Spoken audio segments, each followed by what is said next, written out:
हरिः ओम। श्री गुरुभ्यो नमः। हरिः ओम। ओम पार्थाय प्रतिबोधितां भगवता नारायणेन स्वयं व्यासेन ग्रथितां पुराणमुनिना मध्ये महाभारतम् अद्वैतामृतवर्षिणीं भगवतीम् अष्टादशाध्यायिनीम् अम्ब त्वामनुसन्दधामि भगवद्गीते भवद्वेषिणीम् यं ब्रह्मा वरुणेन्द्ररुद्रमरुतः स्तुन्वन्ति दिव्यैस्तवैः वेदैः साङ्गपदः क्रमोपनिषदैः गायन्ति यं सामगाः ध्यानावस्थिततद्गतेन मनसा पश्यन्ति यं योगिनः यस्यान्तं न विदुःसुरासुरगणाः देवाय तस्मै नमः। ॐ सहनाववतु सहनौ भुनक्तु सह वीर्यं करवावहै तेजस्विनावधीतमस्तु मा विद्विषावहै।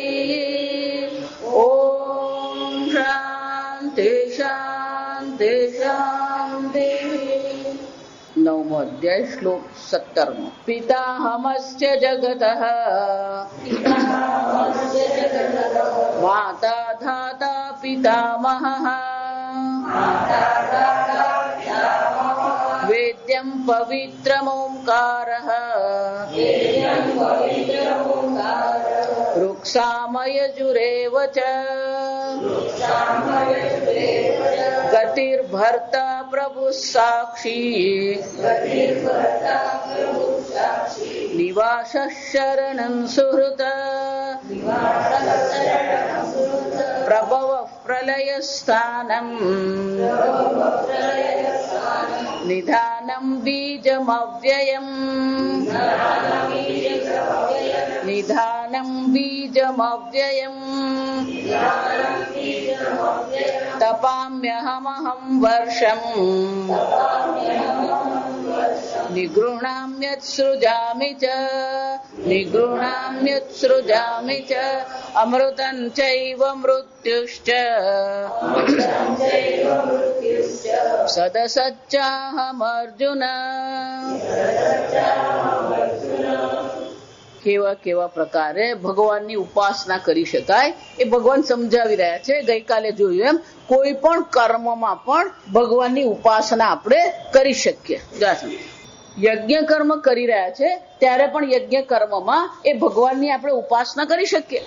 આમ એક યજ્ઞ કર્મ જે છે એ સ્વયં જ ઉપાસના બની જાય. જો સમજો, ભલે આપણે યજ્ઞ કર્મ કરી રહ્યા છે પણ જો આપણી ભાવના હશે કે યજ્ઞમાં જેટલા પણ અંગ છે, મંત્રોહમ અહમ ઔષધમ આજ્યમ હવિહિ, આ બધા અંગમાં આપણે ઈશ્વર બુદ્ધિ કરીએ તો એ યજ્ઞ પણ આપણા માટે ઉપાસના બની જાય. એટલું જ નહીં, પિતાહમસ્ય જગત, ભગવાન કે છે આ જગતનો પિતા હું છું. જો એટલા માટે ભગવાન માટે આપણે કે પરમ પિતા પરમેશ્વર.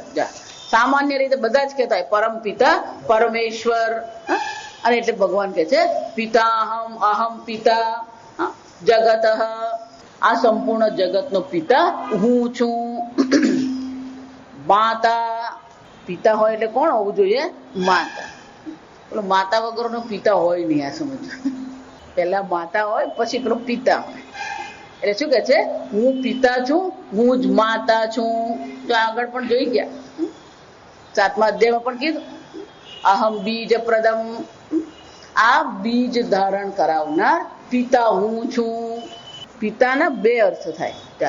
પાથી પિતા, પિતા એટલે જે રક્ષા કરનાર. આપણે રક્ષા કરનાર કોણ છે? આ પરમાત્મા છે. એટલે પરમાત્મા કોણ છે? પિતા. પિતાનો બીજો અર્થ થાય આ જગતનું નિમિત્ત કારણ હું છું. જો આગળ આપણે જોઈ ગયા, કોઈ પણ સર્જનમાં બે કારણ હોય, નિમિત્ત કારણ અને ઉપાદાન કારણ. નિમિત્ત કારણ જે છે એને પિતા કહેવામાં આવે. પરમાત્મા છે, અને ઉપાદાન કારણ છે પ્રકૃતિ છે એ માતા છે. તો જ્યારે ભગવાન એમ કે છે હું પિતા છું એટલે કે આ જગતનું નિમિત્ત કારણ હું છું, હું માતા છું એટલે હું કોણ છું? આ જગતનું ઉપાદાન કારણ પ્રકૃતિ પણ હું જ છું. હજી અવાજ આવે છે. આમ માતા અને પિતા બંને ભગવાન છે. નિમિત્ત કારણ પણ ભગવાન છે, ઉપાદાન કારણ પણ ભગવાન છે. પણ આ ઉત્પન્ન તો કર્યું, જ્યાં સમજો બરાબર. ઉત્પન્ન કરીએ પછી એને સાચવવું પડે. હંમેશા કોઈ પણ સર્જનમાં 3 સ્થિતિ હોય: સૃષ્ટિ, સ્થિતિ, સંહાર. તો સર્જન તો કર્યું, માતા પિતાએ શું કર્યું? સર્જન કર્યું. જો આજકાલ આ જ સમસ્યા છે. પેલું બાળક ઉત્પન્ન તો કરે પછી બાળક રાખતા આવડે નહીં. જો તમને ખબર નહીં, અમદાવાદ ને મુંબઈમાં હવે બાળકોને કેમ રાખવું ને એના ટ્યુશન ક્લાસ ચાલે. આપણે હસવું આવે વિચાર, કેમ ઘરમાં કોઈ ગરડું છે જ નહીં, ઉંમર વાળું કોઈ છે જ નહીં, એટલે બાળકને કેમ રાખવું, કેમ ઉચકવું, શું કરવું? બેંગ્લોર ને એ બાજુ તો એવું છે કે પ્રેગ્નન્સી લે ને એ પેલા ક્લાસ કરી આવે બંને જણા. સ્થિતિ એને શું કહેવાય? બાળકને ઉછેરવું. આપણે એને શું કહીએ? બાળકને ઉછેરવું. એટલે ભગવાન શું કે છે? દાતા અહમ. આ બધાનું પોષણ કરનાર, આ બધાની સ્થિતિ કરનાર પણ કોણ છે? પોષ્ટા ધાતા અહમ. જન્મ આપનાર પણ હું જ છું. માતા એટલે કે જન્મ આપનાર હું છું, અને પાલન કરનાર પણ કોણ છે? હું જ છું. પિતામહ. શંકર ભગવાનના લગ્ન થયા ને એટલે પછી પેલું પૂછે, આ લગ્ન થાય ને ત્યારે પૂછવામાં આવે, પિતાજીનું નામ બોલો, પિતાજીના પિતાજીનું નામ બોલો. એટલે પૂછ્યું, એટલે કે વિષ્ણુ ભગવાન, કે વિષ્ણુ ભગવાન પિતાજીનું નામ શું? તો કે શિવજી. પરમ પિતા કેમ કહેવામાં આવે? જેના કોઈ પિતા નથી. એ બધાના પિતા છે પણ એના પિતા નથી. આપણે અહીંયા માતા પિતા છે, બધાના શું છે? એના પણ માતા પિતા, એના પણ માતા પિતા, એના પણ માતા પિતા. પરમ એટલે અંતિમ. ભગવાનને પૂછાય તમારા માતા પિતા કોણ? એટલે શું કહે છે? પિતામહ. પિતા પણ હું જ છું, દાદા પણ હું જ છું. પિતામહ એટલે કોણ છે? શંકરાચાર્ય કહે છે પિતુહુ પિતા.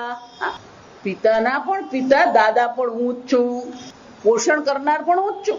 જો વિચારો, ભગવાન આપણું પોષણ કરે. એટલે હું કહું, કોઈ પણ એવું સ્થાન નથી, કોઈ પણ એવો કાળ નથી, કોઈ પણ એવો દેશ નથી જ્યાં તમે ઈશ્વરનું ચિંતન ન કરી શકો.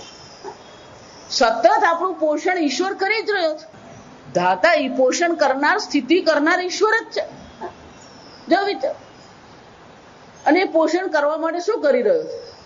આપણા જ કર્મના ફળ આપણને આપે. જો ભગવાને આપણું પોષણ કરવું, શું કરવું પડે? આપણા જ કર્મના કર્મફળ આપીને ભગવાન આપણું પોષણ કરી જ રહ્યો છે. કીડીને ભૂખું નથી રહેવાનું, હાથી ભૂખો નથી રહેતો. આ એક જ પ્રાણી છે જે ભૂખું મરે, એ માણસ. આ સમજો. જો વિચાર્યું કેમ? કારણ કે માણસ જ એક છે જેને અવ્યવસ્થા કરતા આવડે, બાકી કોઈ પ્રાણીઓને અવ્યવસ્થા જેવું છે જ નહીં. ભગવાને એને કર્મની સ્વતંત્રતા આપી અને સ્વતંત્રતાનો દુરુપયોગ એવો કરે છે કે અવ્યવસ્થા ઉભી કરે છે. જેટલું પ્રદૂષણ થઈ રહ્યું છે, કરવા વાળો કોણ છે? માણસ જ છે. જો પર્યાવરણનો નાશ કરે છે, પૃથ્વીનો નાશ કરી રહ્યો છે. ખબર છે કે આવું પૃથ્વી જેવો બીજો ગ્રહ શોધવો એ દુર્લભ છે, શોધી શકાયો નથી. અને છતાં એ પૃથ્વીનો નાશ, જે પૃથ્વી તમારું સ્થિતિ કરનાર છે, જે પૃથ્વી તમને ધારણ કરે છે, એ જ પૃથ્વીનો આપણે શું કરી રહ્યા છે? નાશ કરી રહ્યા છે. બધાને એટલે વારંવાર કહું કે પ્લાસ્ટિક જે છે ને, જો હમણાં એક વિડીયો આવે એમાં બહુ સરસ આવ્યું કે અત્યારે 2017 છે, 2025 થશે ને, જો આપણે પ્લાસ્ટિકનો ઉપયોગ ઓછો નહીં કરીએ તો આખા જગતમાં પ્લાસ્ટિક એટલું થઈ જશે કે આપણને શ્વાસ લેવાની તકલીફ પડવાની છે. કે આપણે માનીએ છીએ કે આ પ્લાસ્ટિકમાં કેટલું બધું છે. હમણાં ટીવી પર પણ આખું એનાલિસિસ આવી ગયું કે તમે આ ઘરમાં જે પ્લાસ્ટિક મૂકી રાખો ને, ઠંડીના પ્રદેશમાં બહુ વાંધો નથી, પણ આપણે જે સ્થાનમાં રહીએ છીએ કેવું છે? ઉષ્ણકટિબંધ. આપણું જે સ્થાન છે કયું છે? ઉષ્ણકટિબંધ છે. આમાંથી એવા પ્રકારના ગેસ નીકળે છે, આપણને ખબર જ નથી. હમણાં પેલી એક પેલી ગાયને જો સમજો ઓપરેશન કરવું પડ્યું ને એને પેટમાંથી બધું શું નીકળ્યું? 2 કિલો પ્લાસ્ટિક. જો 2 કિલો પ્લાસ્ટિક કોને કહેવાય? ભગવાન કહે છે આ જગતનો હું ધાતા ધારણ કરનાર હું છું. પણ આ મનુષ્યને જે કર્મની સ્વતંત્રતા આપી એ સ્વતંત્રનો દુરુપયોગ દ્વારા શું કરી રહ્યો છે? જો ત્રીજા અધ્યાયમાં જોઈ ગયા આ જગત ચક્ર ચાલી રહ્યું છે એના વિરોધમાં તમે જે પણ કઈ કરો એ બધું પાપ કર્મ છે.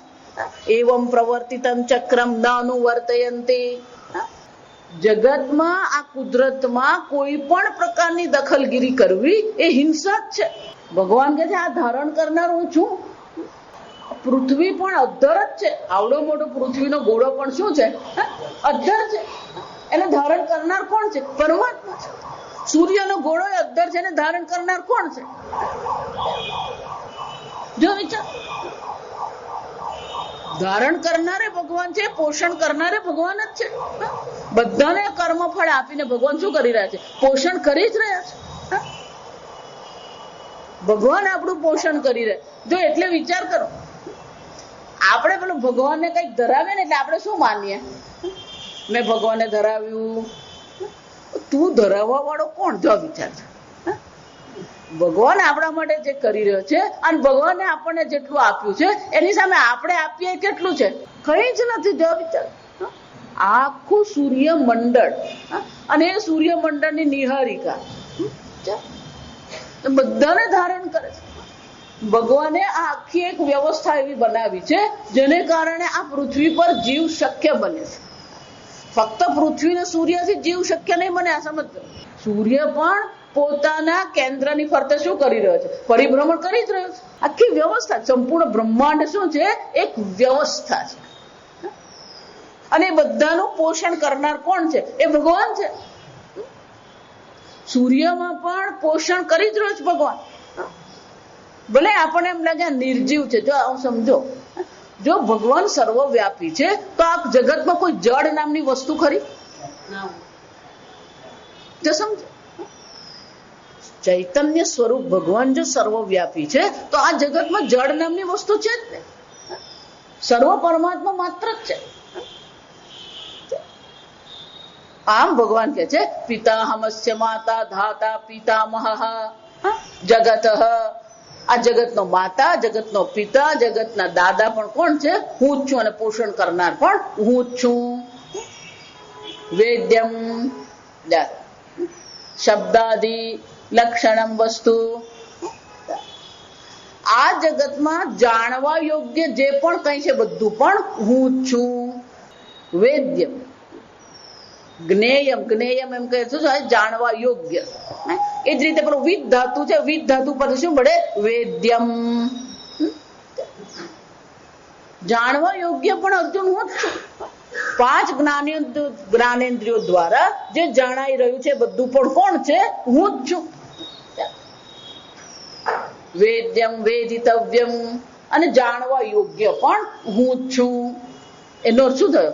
ઈશ્વરથી બીજું કઈ જાણવા યોગ્ય છે જ નહીં. તમે જે અત્યારે જ્ઞાન મેળવી રહ્યા છો એ જ્ઞાન પણ કોણ છે? ઈશ્વર જ છે. જો ઈશ્વર સર્વવ્યાપી છે, ઈશ્વર સર્વજ્ઞ છે, તો કોઈ પણ પ્રકારનું જ્ઞાન જે છે એ જ્ઞાન પણ કોણ છે? ઈશ્વર જ છે.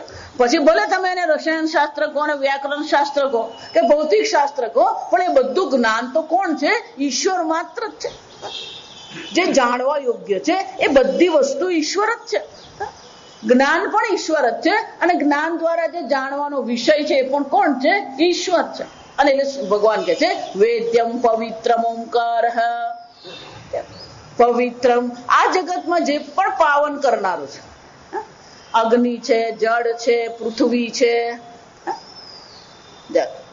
આગળ આપણે જોયું કે ચોથા છે નહી જ્ઞાનેન સદૃશમ પવિત્રમિહ વિદ્યતે. આ જ્ઞાન સમાન પાવન કરનાર આ જગતમાં બીજું કઈ નથી. પણ આ જગતની અંતર્ગત જે પાવન કરનારા જે સાધનો છે કયા છે? અગ્નિથી શુદ્ધિ થાય, જળથી થાય, પૃથ્વીથી થાય. પૃથ્વી એટલે માટી. ભગવાન કે છે આ પાવન કરનારા જગતમાં જેટલા છે એ બધા પણ હું જ છું. પ્રદૂષણ કરનારી મનુષ્ય છે ને એ જ રીતે પાવન કરવાની આવશ્યકતા પણ કોને છે? પ્રાણીઓને છે. અશુદ્ધિ કરનારો મનુષ્ય જ છે અને અશુદ્ધિમાંથી નિવૃત્તિ કરવાની જરૂર પણ કોને છે? મનુષ્યને જ છે. કેમ? મનમાં એટલી બધી અશુદ્ધિ લઈને આપણે બેઠા છે. અનેક પ્રકારના રાગ દ્વેષ જે છે, કામ ક્રોધ છે, આ બધા અનેક પ્રકારના દોષ આપણે મનમાં લઈને શું કર્યું છે? ભરીને બેઠા જ છે.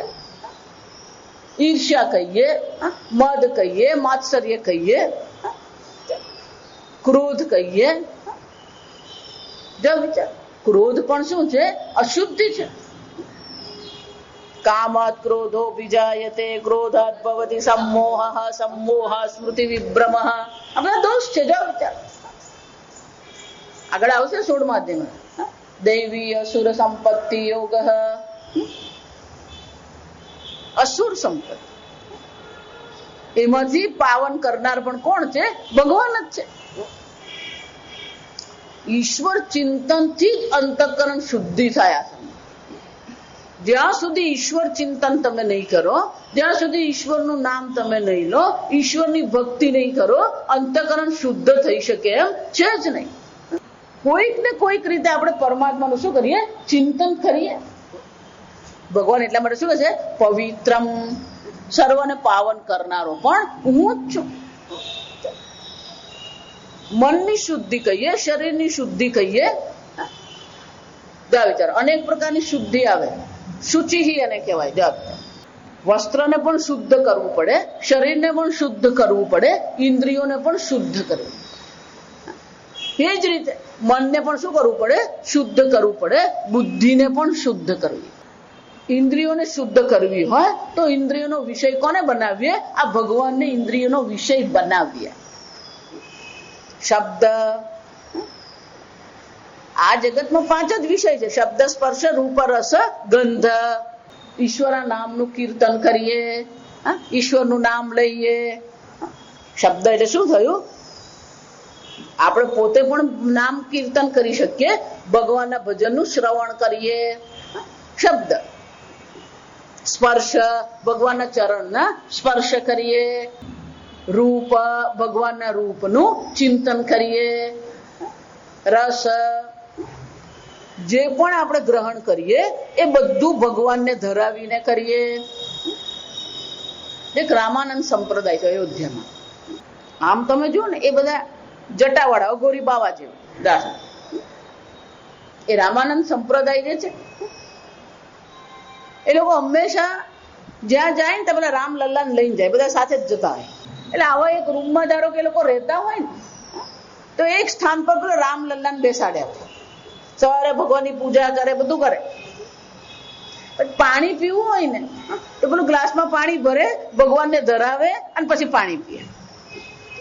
એટલે જેને પણ પાણી પીવું હોય એ પહેલા પાણી કોને ધરાવે? ભગવાનને ધરાવે. પેલું ભોજન પણ કરવાનું તો પહેલા ભોજન કોને ધરાવવાનું? ભગવાનને ધરાવે. કોઈ ફળ આપે એ લોકોને તો એ ફળ પહેલા કોને ધરાવે? ભગવાનને ધરાવે. ઈશ્વરને આપણે અર્પણ કરીએ અને પછી એ ગ્રહણ કરીએ તો શું થયું? પાવનમ, એ પવિત્ર થઈ ગયું. જે પણ અન્ન ગ્રહણ કર્યું. જો એટલે પહેલા એવું હતું, ઘરમાં પેલી કેરી આવે એટલે પેલો એક ટોપલો કેરી શું થાય? પેલો મંદિરે મોકલી જ આપવાનું. ઘરમાં નવું અનાજ આવ્યું, એક વાટકી ભગવાનને શું કરી દેવાનું? ધરાવી જ દેવાનું. રસ, ગંધ, ભગવાનના ચરણમાં જે ફૂલ ધરાવ્યા હોય એની ગંધ આપણે લઈએ. આમ 5 ઇન્દ્રિયોના 5 વિષયોમાં જો આપણે ઈશ્વરનો પ્રવેશ કરાવીએ તો 5 ઇન્દ્રિયોની શુદ્ધિ થાય. મનથી ભગવાનની, જો અહીંયા ઉપાસના જ ચાલે. આ બધા પ્રકારે ભગવાનની શું કરવાનું છે? બહુ પ્રકારેણ ઉપાસતે. અનેક પ્રકારે ભગવાનની ઉપાસના કરવાની છે. તો મનથી પણ ભગવાનનું આપણે શું કરીએ? ધ્યાન કરીએ. સગુણ બ્રહ્મ માનસ વ્યાપાર. મનથી ભગવાનનું ધ્યાન કરીએ. આપણે ભગવાનના નામનું ધ્યાન કરીએ, રૂપનું ધ્યાન કરીએ, લીલાનું ધ્યાન કરીએ. સતત મનથી આપણે શું કરીએ? મનનો વિષય પણ ભગવાનને બનાવીએ. બુદ્ધિ એ ભગવાનના સ્વરૂપને જાણવાનો આપણે પ્રયત્ન કરીએ. આપણે બીજું બધું જાણવામાં બહુ મજા પડે. ખરેખર જે જાણવા યોગ્ય, વેદ્યમ એટલે ભગવાન શું કહે છે? ખરેખર જાણવા યોગ્ય છે તો કોણ છે? હું જ છું. તું મને જાણવાનો પ્રયત્ન કર, મારા સ્વરૂપને જાણવાનો પ્રયત્ન કર. જો 7મા અધ્યાયથી ભગવાને શરૂ કર્યું છે આ સમજ. અસંશયમ સમગ્રમમ યથા જ્ઞાસ્યસી તત્શુણુ. સંપૂર્ણતઃ સંશય વગર તું મને જાણીશ એ પ્રકારે હું તને ઉપદેશ કરીશ. આ બુદ્ધિનો વિષય પણ કોને બનાવીએ? ભગવાનને બનાવીએ. જ્યાં જ્યાં તમારા વ્યક્તિત્વમાં પરમાત્માનો પ્રવેશ થતો જાય એમ આપણું વ્યક્તિત્વ શું થવાનું? શુદ્ધ થતું જ જાય. અને એટલે ભગવાન કહે છે પાવનમ, સર્વને પાવન કરનારો પણ ખરેખર હું જ છું. ઓમકાર, જો આગળ જોઈ ગયા ઓમકાર નો 8મા અધ્યાયમાં સંપૂર્ણ વેદનો જે સાર છે શું છે? ઓમકાર. આ ઓમકાર એ સંપૂર્ણ વેદનો સાર છે. પ્રણવ તસ્ય વાચક. યોગ શાસ્ત્રમાં શું કહેવામાં આવ્યું? આ પ્રણવ જે ઓમકાર છે એ ભગવાનનું નામ છે. વાચક, અભિધાન કહેવામાં આવે છે. ભગવાનનું નામ શું છે? પ્રણવ, ઓમકાર. પણ આ ઓમકાર કેવો છે? 2 પ્રકારે ઓમકાર આપણને ઉપયોગી થાય. કઠોપનિષદમાં પણ જયારે પૂછવામાં આવ્યું, નચિકેતાએ જયારે યમરાજાને પૂછ્યું ત્યારે નચિકેતાને શું કીધું?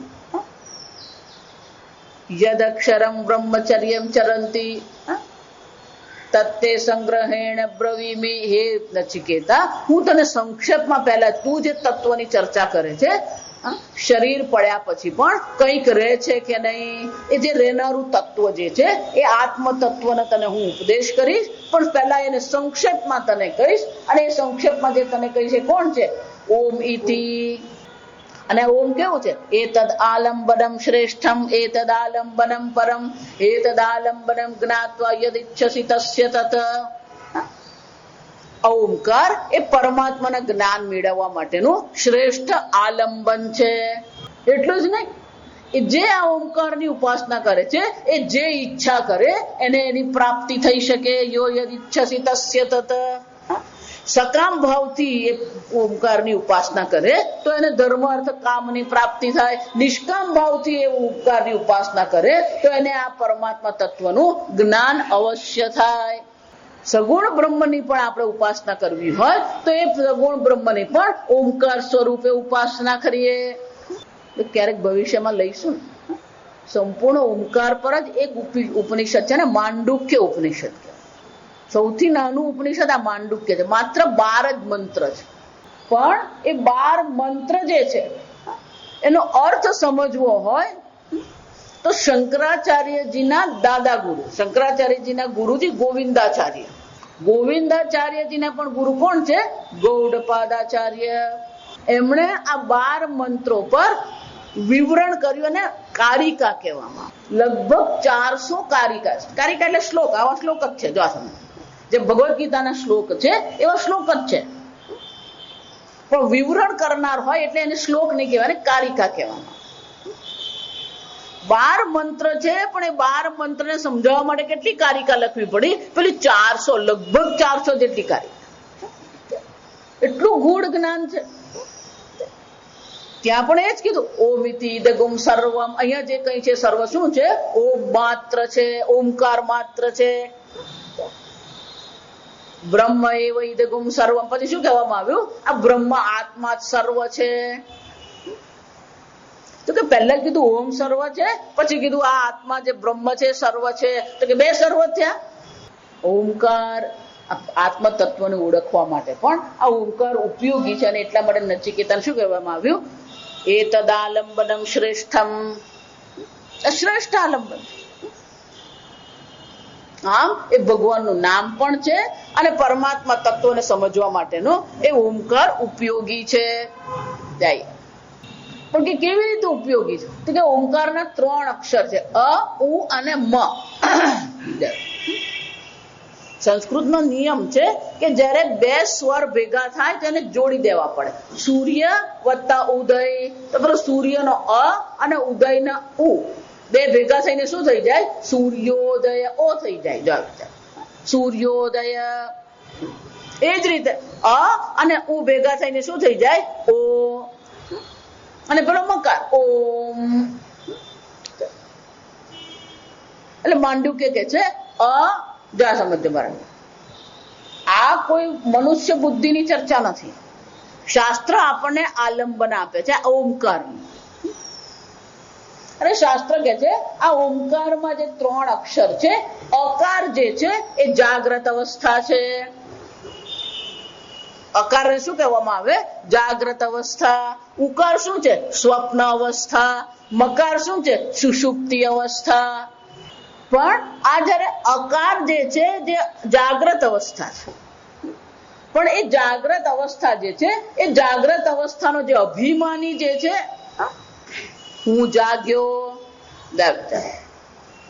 અભિમાન કરનાર કોણ છે? તમે છો. હું જાગ્યો, મેં સ્વપ્ન જોયું, હું સૂઈ ગયો. અકાર એ જે જાગ્રત અવસ્થાનો જે અભિમાની જીવ જે છે, એ જ રીતે સ્વપ્ન અવસ્થા અભિમાની, એ જ રીતે સુષુપ્ત અવસ્થા અભિમાની. પણ જયારે જાગ્રત હોય ત્યારે સ્વપ્ન ને સુષુપ્તિ છે, પણ તમે છો કે નહીં? સ્વપ્ન જુઓ છો ત્યારે જાગ્રત અવસ્થા નથી, સુષુપ્તિ અવસ્થા નથી, પણ તમે છો કે નહીં? સુષુપ્તિ અવસ્થા છે ત્યારે જાગ્રત અને સ્વપ્ન નથી, પણ તમે તો છો જ. એનો અર્થ શું થયો? અવસ્થા બદલાતી રહે છે, દરેક અવસ્થામાં તમે તો છો જ. એનો અર્થ શું થયો? એટલે શાસ્ત્ર બહુ સરસ તર્ક આપે. ધારો કે આપણા સંબંધનો વિચાર કરીએ ને, તો સામે પુત્ર હોય ત્યારે શું કહેવામાં આવે? માતા કે પિતા. સામે પુત્ર હોય ત્યારે શું કહેવાય? માતા કે પિતા. પણ સામે માતા પિતા હોય તો આપણે કોણ બની જઈએ? પુત્ર કે પુત્રી. તો પછી પ્રશ્ન એ થાય, તમે માતા છો કે પુત્રી છો? તમે પિતા છો કે પુત્ર છો? જો પિતા હોય તો પુત્ર નહીં બને, અને પુત્ર હોય તો પિતા નહીં બને, પણ બંને જ છે. એનો શું થયો? બેમાંથી એકે નથી. દાસમજ પિતા પણ છે ને પુત્ર છે એમ કહેવામાં જયારે આવે, એનો શું થયો? માતા પણ છે, પુત્રી પણ છે. તો એનો શું થયો? એ બેમાંનું એક કે છે. જાગ્રતમાં ચૈતન્ય આત્મા છે, સ્વપ્નમાં ચૈતન્ય આત્મા છે, સુષુપ્તિમાં ચૈતન્ય આત્મા છે. એનો અર્થ શું થયો? ચૈતન્ય આત્મા આ 3 થી કેવો છે? મુક્ત છે. આ 3 વગરનો એ ચૈતન્ય આત્મા. નાંત પ્રજ્ઞ ન બહિષ્પ્રજ્ઞ ન અપ્રજ્ઞ ન પ્રજ્ઞાન ઘન. આમ આ ઓમકાર દ્વારા એ સર્વ અવસ્થાથી તત્વબોધમાં જોઈ ગયા આપણે, જાગ્રત સ્વપ્ન સુષુપ્તિ અવસ્થા સાક્ષી. આ 3 અવસ્થાનો તમે તો કોણ છો? સાક્ષી આત્મા છો. અને એ સાક્ષી આત્મા કેવો છે? આ 3 થી મુક્ત છે. માતાજી હું સુષુપ્તિ થી મુક્ત છે. હા, તો માતાજી ઊંઘતો નથી. ના, બિલકુલ નહીં.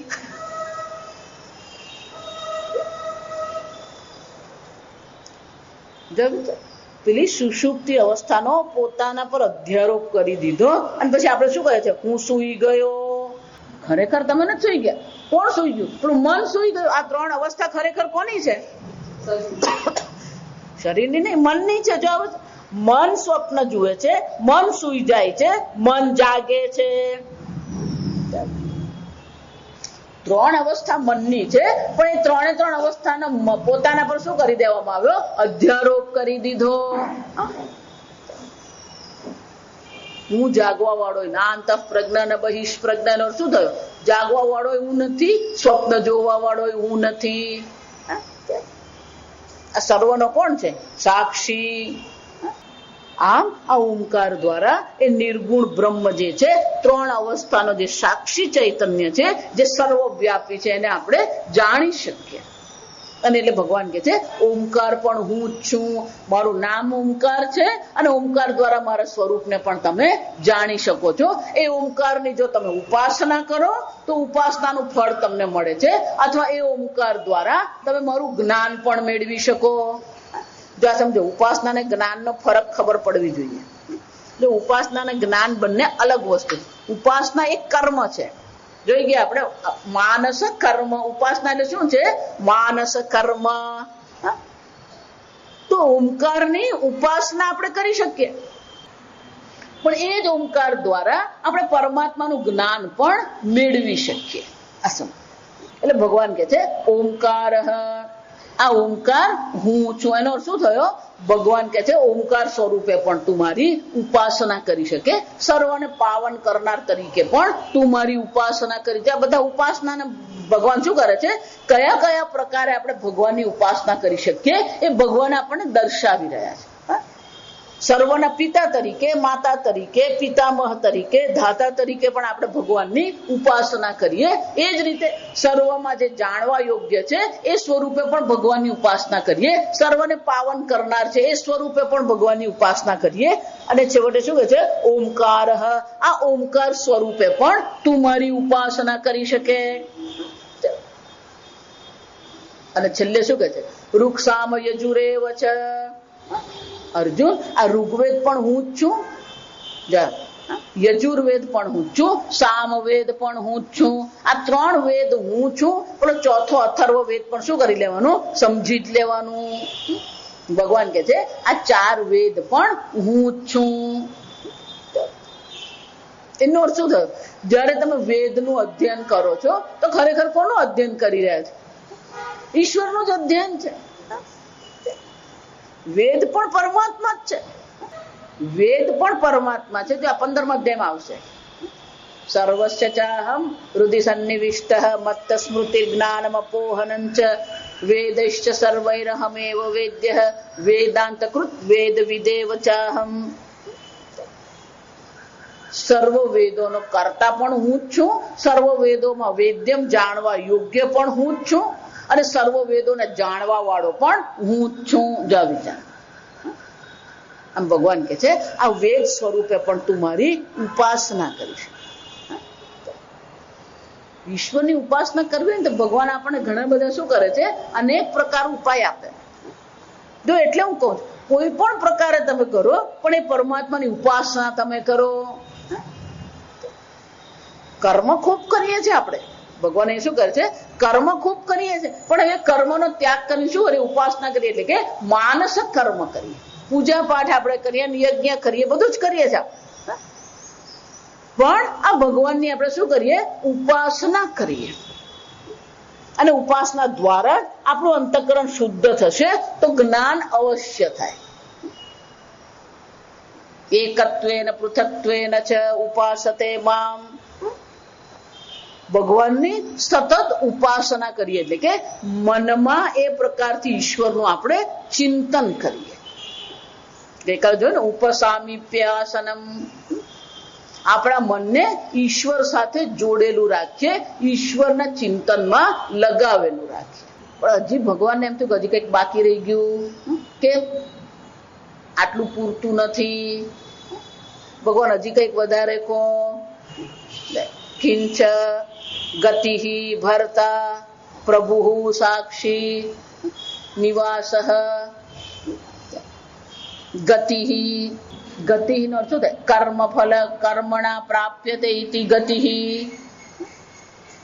ગતિ એટલે કે જેને આપણે કર્મ દ્વારા પ્રાપ્ત કરીએ, જેને કર્મફળ કહેવામાં. કર્મ પણ ભગવાન જ છે, કર્મફળ પણ કોણ છે? ભગવાન છે. કર્મ આપણે જોઈ ગયા, 13મા શ્લોકમાં જોઈ ગયા. શ્રૌત કર્મ પણ ભગવાન છે, સ્માર્ત કર્મ પણ ભગવાન છે, પિતૃશ્રાદ્ધ કર્મ પણ ભગવાન છે, લૌકિક કર્મ પણ ભગવાન છે. પણ ભગવાન આ પ્રકારથી અમે યજ્ઞ કરીએ અને આ કર્મ કરીએ, અને કર્મ દ્વારા જે કર્મફળ પ્રાપ્ત થઈ રહ્યું છે એ કોણ છે? ભગવાન કે છે એ કર્મફળ પણ હું જ છું. ગતિ કર્મફલમ. શંકરાચાર્યજી કહે છે સ્વર્ગાદિ અહમેવ. આ કર્મ દ્વારા સ્વર્ગાદિની તમને પ્રાપ્તિ થઈ, એ સ્વર્ગાદિ કર્મફળ પણ હું જ છું. અંતઃકરણ શુદ્ધિ થાય તો એ પણ કોણ છે? પરમાત્મા છે. સકામ ભાવથી કર્મ કરીએ તો અનેક પ્રકારને આ જગતમાં ધર્મ, અર્થ અને કામની પ્રાપ્તિ થઈ શકે. આપણને અનેક પ્રકારની સંપત્તિ પ્રાપ્તિ થાય, પણ એ સંપત્તિ પણ કોણ છે? ભગવાન કે ગતિ કર્મફલમ એવ ભરતા પોષ્ટા. આ સર્વનું પોષણ કરનાર પણ કોણ છે?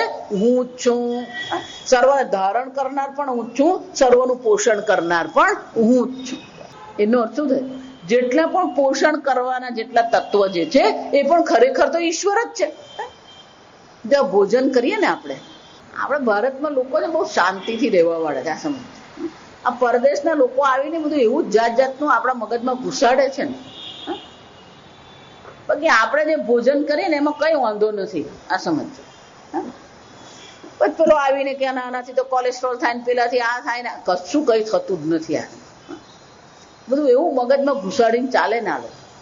એ લોકોના આ મકાઈનું તેલ ને સોયા તેલ ને આ બધું જાત જાતનું આપણા ભારતમાં ઘુસાડવા માટે બધાના મગજમાં એવું ગોઠવી દીધું કે મગફળીના તેલથી કોલેસ્ટ્રોલ થાય.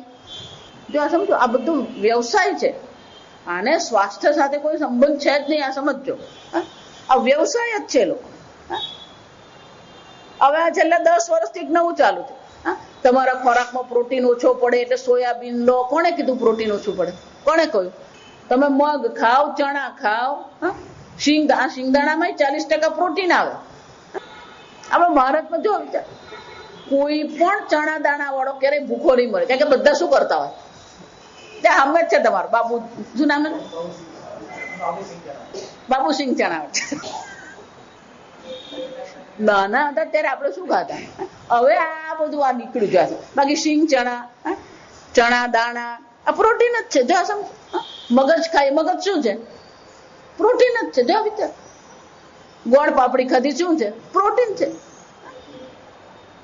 પણ આજકાલ આ પેલું ટીવી પર ને પેપરમાં ને એટલું બધું આપે, પછી સોયા સ્ટીક બનાવે ને સોયા, આ સમજો, આ જરૂર જ નથી. આ સમજો, હું વર્ષોથી કહેતી આવી મહેરબાની કરીને સોયા નહીં ખાવાનું. આ સમજો, વર્ષોથી કહેતી આવી કે સોયા ક્યારેય નહીં ખાવાનું. એ આપણા ભારત માટે છે, જે ચીન માટે છે. એ અમેરિકા ને ચીન માટે સોયા છે, સોયાબીન આપણા માટે છે જ નહીં. આપણી પાસે ઘણું છે. ત્યાં નોડીને એમ જઈને તો શું કરીએ આપણે? વૈડું ખાધું કે નહીં? તો વૈડું શું છે? પ્રોટીન જ છે. બધી કંપનીઓ પોતાનો અહીંયા ઘડી આ માર્કેટિંગ કરવા માટે શું કરે?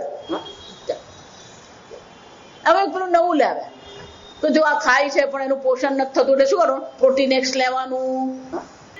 આ સમજો, કોઈની જરૂર નથી. આ સમજો, તમે જે ખાઈ રહ્યા છો, રોજ સાંજે રોટલો ને કઠોળ આપણે લઈએ, કોઈ બીજી પ્રોટીનની જરૂર જ નથી. તમે શીંગ ચણા ખાઓ. અને ચણા તો સાવ આપણે આ સમજો, આમ પચવામાં ચણા ભારે ભારે કહેવાય, પણ એક વાર ફોડેલા ચણા હોય એ શું છે? પચવામાં ભારે છે. એક મુઠ્ઠી ચણા ખાઈએ, એક મુઠ્ઠી શીંગ આપણે ખાઈ લઈએ, આપણે પ્રોટીન મળી જ જાય. પોષણ કરનાર ભગવાન છે, અને ભગવાને દરેક દેશમાં શું કર્યું છે? એનું પોષણ મળી રહે એને માટેની વ્યવસ્થા ભગવાને કરેલી જ છે. પણ પરદેશના જો આ સમજો, આપણો જ એક દેશ છે, આ વિચારી જોજો, મજાક નથી કરતી. આપણે ભારતના લોકો એટલા મૂર્ખા છીએ કે હંમેશા પરદેશની બાબતોથી આપણે શું થઈ જઈએ છે? એટલા અભિભૂત થઈ જઈએ છે આપણે. અને એમાં કોઈ જો 2-4 વાર અમેરિકા જયો ને પછી એને તો એમ જ લાગે માતાજી અમેરિકા બહુ સરસ, તું ત્યાં રહે ને ખબર પડી જાય તેની સામાજિક વ્યવસ્થા કેવી છે જ નહીં. જો સમજો, કેવી તો પછી આવે, પહેલા તો છે જ નહીં. અહીંયા તો આપણે કોઈને એક્સિડન્ટ થાય ને તો પેલો પડોશી ઉચકીને લઈ જાય ને પેલો પડોશી પેલો ઓપરેશન થિયેટર પહેલા શું કરી દે? પેલો સહી કરી આપે. અમેરિકામાં તમે સહી નહીં કરી શકો. હમણાં એક બહુ સરસ વિડીયો આવ્યો કે આ લોકો આપણને મૂર્ખ કેવી રીતે બનાવે. આ જીન્સ જે બને ને એ કપડાને ડેનિમ કહેવામાં આવે. એ જે કપડું છે ને, જાડું કપડું, એ જાડું કપડું છે ને એને ડેનિમ કહેવાય. આખા જગતનું 80% ડેનિમ આપણા ભારતમાં બને. પછી આપણો રેંગલર ને આ બધા રેંગલર ને એ બધા ડેનિમ અહીંયાથી ત્યાં લઈ જાય, ત્યાંથી પેલું શું કરે? પેન્ટ બનાવીને અહીંયા મોકલે. અને પછી આપણે શું માનીએ? મૂર્ખતાની પરાકાષ્ઠા કહેવાય આને. સમજ, આપણે જ બનાવીએ અહીંયા. આપણો અરવિંદ મિલ વાળો જ બનાવે. જો સમજો, એને જોયું કે કોટન ચાલતું નથી એટલે કોટનની મિલ બંધ કરીને શું કરી દીધું? ડેનિમ. બધું ડેનિમ એક્સપોર્ટ કરી દે. ચાલ, આપણું પોષણ આપણા દેશમાં આપણા કાળમાં ભગવાને વ્યવસ્થા કરેલી જ છે, એ જ આપણે લેવાનું છે. એટલે ભગવાન શું કહે છે? ભરતા, આ સર્વનું પોષણ કરનાર હું છું જ. અનેક પ્રકારે હું બધાનું શું કરું છું? પોષણ કરું જ છું. સૂર્ય રૂપે હું પોષણ, જો સમજો, સૂર્ય રૂપે, ચંદ્ર રૂપે, જળ રૂપે, અગ્નિ રૂપે, અન્ન રૂપે ભગવાન શું કરી રહ્યા છે? આપણું પોષણ કરી રહ્યા છે. ફક્ત અન્ન રૂપે પોષણ નથી, આ સમજો. સૂર્યની પણ એટલી જ આવશ્યકતા છે. આપણું પોષણ ત્યારે જ થાય જ્યારે પેલો સૂર્ય હોય. જો આ સમજો, આ સૂર્યની પોષણની વાત રોજ અડધો કલાક એટલે 30 મિનિટ થી 40 મિનિટ જો તમે સૂર્યપ્રકાશ લો ને, તો કોઈ વિટામિન ડી ને કેલ્શિયમની ગોળી લેવાની જરૂર પડે જ નહીં તમને. આ સમજો, ભગવાને આપણને એ શરીરમાં આપ્યું જ છે વ્યવસ્થા. સૂર્યનારાયણ પણ આપણું શું કરે છે? પોષણ કરે છે. ચંદ્ર પણ આપણું પોષણ કરે. પણ પરદેશના લોકોને ત્યાં એટલો બધો બરફ પડે, એટલી બધી ઠંડી પડે, એ લોકો 6-8 મહિના પેલું બરફ ઠંડી પડતી હોય, પણ ઘરની બહાર નીકળી શકે નહીં. આ સમજો. એટલે પછી એને જયારે ઘરની બહાર નીકળી શકે નહીં, એટલે એને પોષણ નહીં મળે, એટલે પછી આ બધા ટીકડા ગળવા પડે. અને આપણે એની પાછળ ગાંડા. સૂર્ય રૂપે જો પરદેશના લોકો એ જ કહે છે કે તમે નસીબદાર છો કે તમને વર્ષના 9 મહિના કોણ મળે છે? આ સૂર્યનારાયણ મળે છે. એટલું જ નહીં, સૂર્યનારાયણ ખાલી શરીરનું પોષણ કરે એમ નહીં, તમારું ઇન્દ્રિયોનું પોષણ પણ આ સૂર્યનારાયણ કરે. પરદેશમાં બરફ પડે ને, પછી બધા વૃક્ષો પણ જે હોય એને પાંદડા બધા નીકળી જાય, એટલે બધા સૂકા ઠૂઠા જ બની ગયા. એટલે તમે જુઓ ને તો એકલું સફેદ ચાદર હોય, એટલે એકલો સફેદ રંગ જોઈને માણસને માનસિક રીતે ડિપ્રેશન આવે. આ ટીવી એટલે ચાલુ થયા. ભારત માટે ટીવી નથી, આ સમજો. પણ એક જ રંગ સફેદ હોય એટલે આપણા મનમાં શું આવે? એક પ્રકારનું ડિપ્રેશન આવે. એટલે એટલા માટે એ લોકોએ શું શરૂ કર્યું? પેલું ઘરમાં બેઠો બેઠો આખો દિવસ કરે શું? એટલે શું શરૂ કર્યું? પેલું ટીવી ચાલુ કર્યું કે ટીવીમાં પેલો રંગ જુએ ને કંઈક બીજાને જુએ કરે, એટલે એને પણ શું લાગે? કંઈક હું કોકની સાથે જોડાયેલો એવું લાગે. આપણે ટીવીની જરૂર ને, આપણો ઓટલો જ આપણી ટીવી. જો આ સમજ. ભારતમાં તમે ઓટલા પર બેસો ને, ઓટલા પર બેસવાનું કાં તો ચોકમાં બેસવાનું. જો આ સમજ. અને કોઈ નહીં પણ તો પેલો પાનવાળો તો છે જ. આપણને ટીવીની જરૂર જ નથી. બહાર નીકળીએ, બાગ છે, બગીચો છે, ખેતર છે, વાડી છે.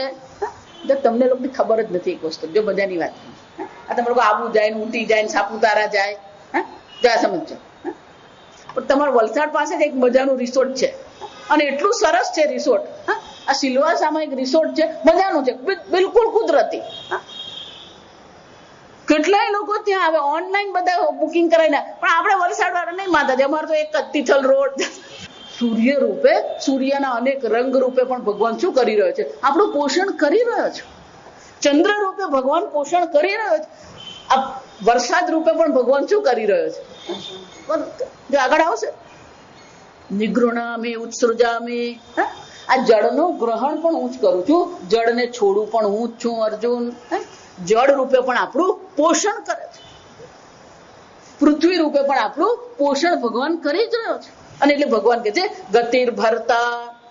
અર્જુન, આ ભરતા એટલે કે આ સર્વનું પોષણ કરનારો પણ હું જ છું. સૂર્ય રૂપે ભગવાન છે, ચંદ્ર રૂપે છે, અગ્નિ રૂપે છે. ગતિર ભરતા પ્રભુ. આ બધા જેટલા તત્વ જે છે એ બધાનો પ્રભુ સ્વામી કોણ છે? હું છું. એનો અર્થ શું થયો? આ બધાનું સંચાલન કરનાર, બધાનો નિયંતા કોણ છે? ઈશ્વર નિયંતા છે. આપણે એમ માનીએ કે હું નિયંતા છું.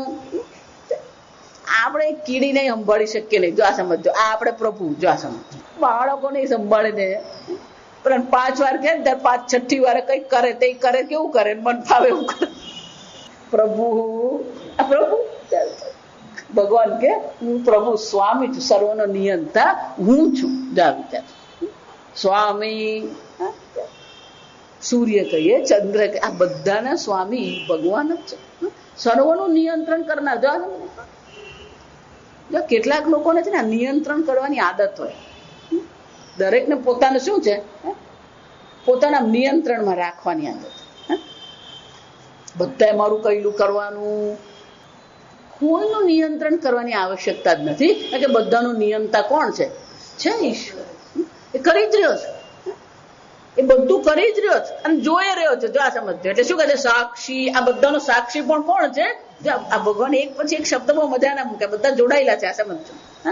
ગતિ, કર્મફળ હું જ છું, ભરતા પોષણ કરનારો હું જ છું, પ્રભુ આ સર્વનો નિયંતા પણ હું જ છું. પણ આ બધાનું નિયંત્રણ કરવું હોય તો હું કોણ છું? સાક્ષી. તમે જે પણ કરો ને એ બધું ભગવાનની નજરની બહાર જતું નથી.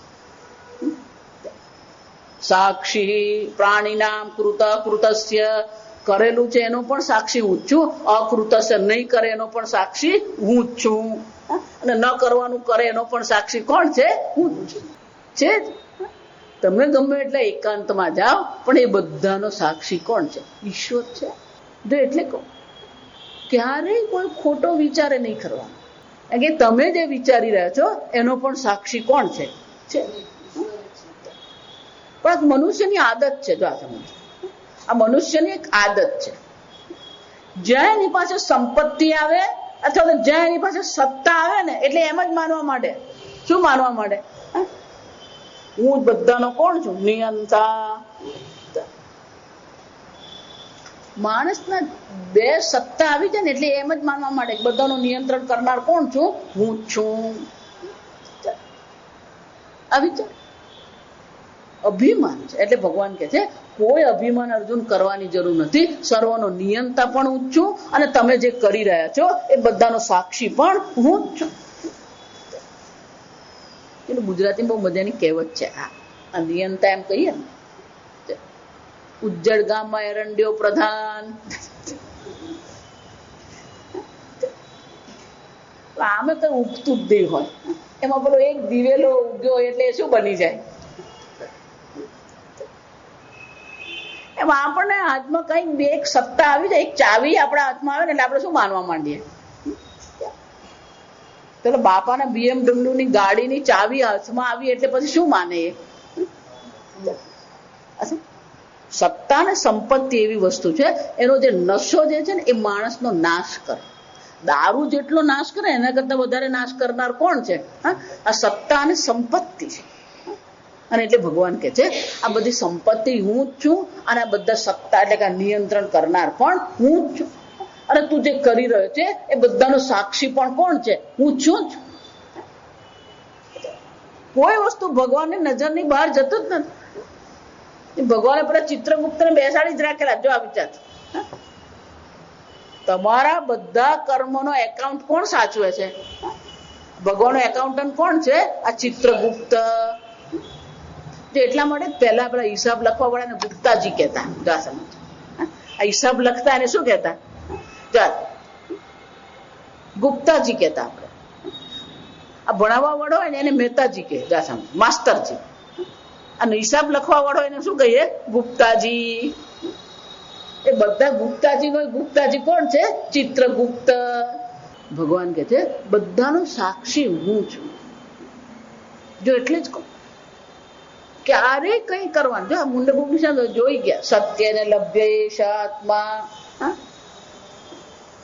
સત્ય, અહિંસા, બ્રહ્મચર્ય, આ બધું આપણા જીવનમાં આવું જ. અપરિગ્રહ, અસ્તેય, યમ અને નિયમ આપણા જીવનમાં હોવા જોઈએ. ભાઈ ઈશ્વરને ઓળખીને ચાલ. પહેલાના વાક્ય તમે જુઓ, ઈશ્વરને ઓળખીને ચાલવાનું. ભાઈ પેલા ગામડામાંથી નોકરી કરવા કે ભણવા બહાર જાય ને ત્યારે બાળકોને કઈ સલાહ આપવામાં આવે? શું કે ભાઈ જે કરવું એ કરજે, પણ તું ઈશ્વરને ઓળખીને ચાલજે. કેમ? એને ખબર હતી ઈશ્વર કોણ છે? સાક્ષી. ભાઈ ભગવાન બધું જોઈ જ રહ્યો છે. સાક્ષી. નિવાસ યસ્મિન પ્રાણીનઃ નિવસંતિ ઇતિ નિવાસ. સર્વ પ્રાણીઓ રહે છે એ સ્થાન પણ કોણ છે?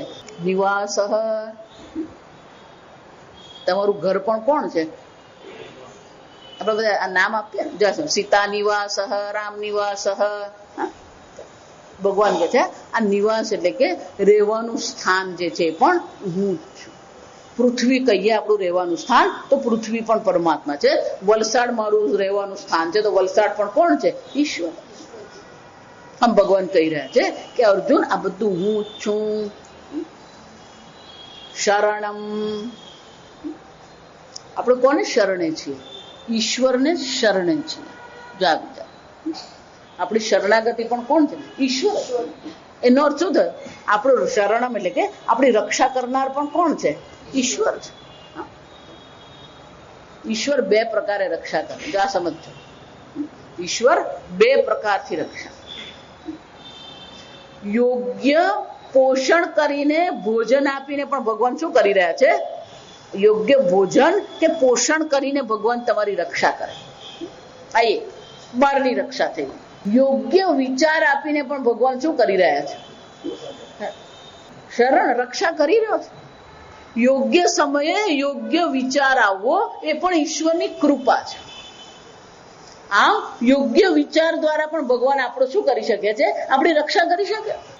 જો હમણાં જ આ પ્રસંગ બની ગયો કે પેલું પરદેશમાં હમણાં જ પેલું વિમાન તૂટ્યું, તો એક ભાઈ એ જવાના હતા. પછી એના મનમાં એક વિચાર આવ્યો કે ના, આજે નથી જવું, કેન્સલ કરી દો. એની ટિકિટ કેન્સલ કરી દો. વિચાર, ભગવાને એની રક્ષા કરવી હતી તો એના મનમાં શું વિચાર આપ્યો કે તું કેન્સલ કરી દે ટિકિટ. એને કેન્સલ કરી, અને 6 જ કલાકમાં પેલા સમાચાર આવ્યા, વિમાન તૂટી પડ્યું અને બધા જ શું થઈ ગયા? કોઈ બચ્યું નહીં. આ વિચાર હું એટલા માટે કહું કે તમારા અંતરાત્મામાંથી જે વિચાર આવે ને એને સાંભળો તમે. ભગવાન તમને માર્ગદર્શન આપી જ રહ્યો છે.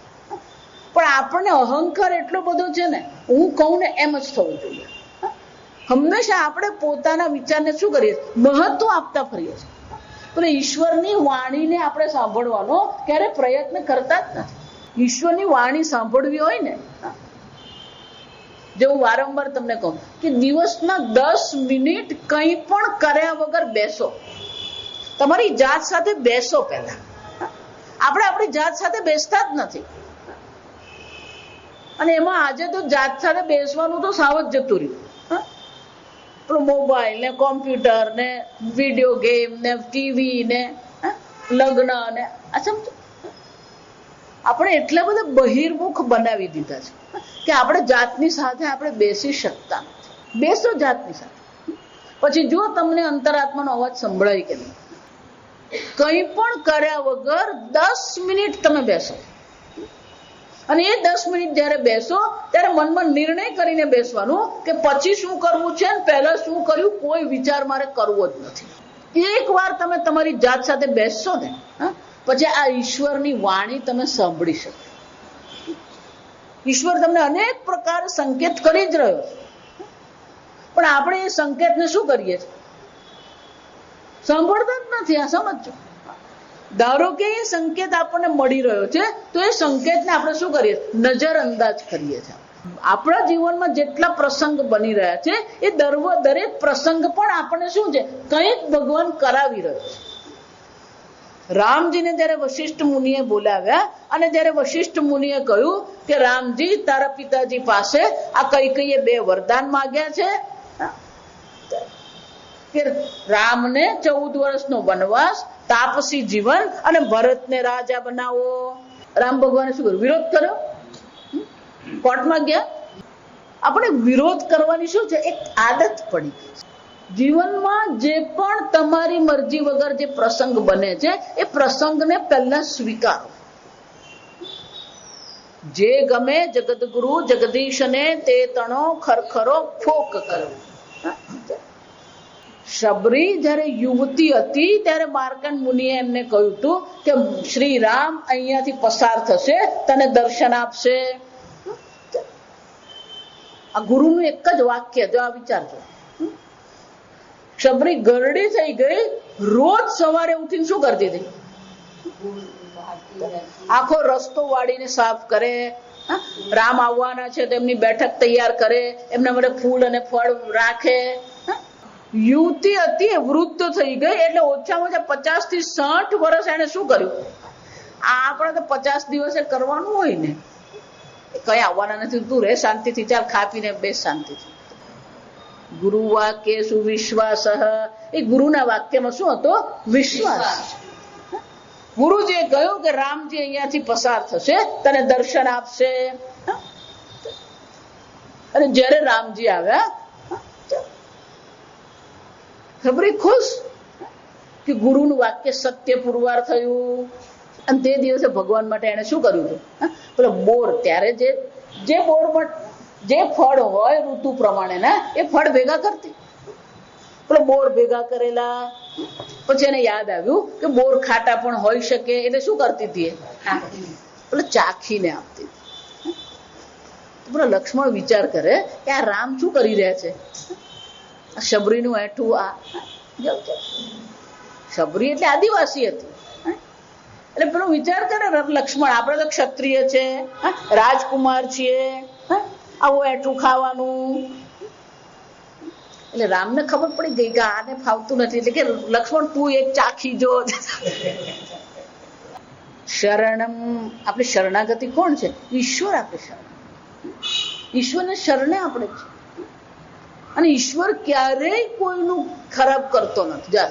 ધારો કે પણ તમારી સાથે કોઈ એવો પ્રસંગ બની ગયો, તો એ પ્રસંગ ભલે બની ગયો, પણ એ પ્રસંગ બનવા પાછળ પણ ઈશ્વરનો કોઈક સંકેત છે. અને એટલે શું કહે છે અર્જુન? શરણ પણ હું છું. આગળ આપણે આવતીકાલ.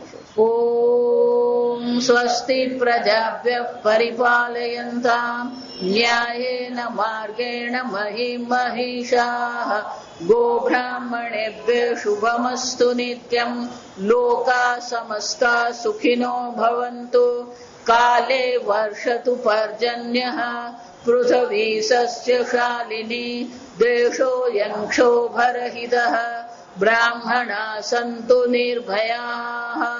ઓમ સર્વેષાં સ્વસ્તિર્ભવતુ, સર્વેષાં શાંતિર્ભવતુ, સર્વેષાં પૂર્ણં ભવતુ, સર્વેષાં મંગલં ભવતુ, સર્વે ભવन्तુ સુખિનઃ, સર્વે સન્તુ નિરામયાઃ, સર્વે ભદ્રાણિ પશ્યन्तુ મા કશ્ચિદ દુઃખભાગ ભવેत्.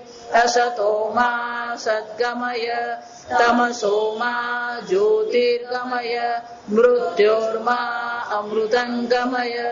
ઓમ પૂર્ણમદઃ પૂર્ણમિદં પૂર્ણાત પૂર્ણમુદચ્યતે પૂર્ણસ્ય પૂર્ણમાદાય પૂર્ણમેવાવશિષ્યતે. ઓમ શાંતિ શાંતિ શાંતિ.